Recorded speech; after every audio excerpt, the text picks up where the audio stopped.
ایک لفظ ہوتا ہے لعنت، لیکن اکثر ایسا ہوتا ہے، میں نے اپنے یہاں اپنے ایریے میں بہت بار دیکھا ہے کہ لوگ اس لفظ کو غلط طرح سے اس کا تلفظ کر رہے ہوتے ہیں.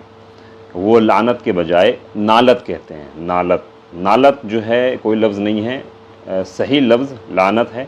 اکثر دیکھا ہے جیسے ایسا ہوتا ہے نا، لوگ ذکر کر رہے ہیں کہ بھئی میں نے یہ کہا اور وہاں یہ ہوا، تو پھر میں نے کہا اگر تجھ پہ نالت، تو وہ نالت جو ہے وہ غلط ہے.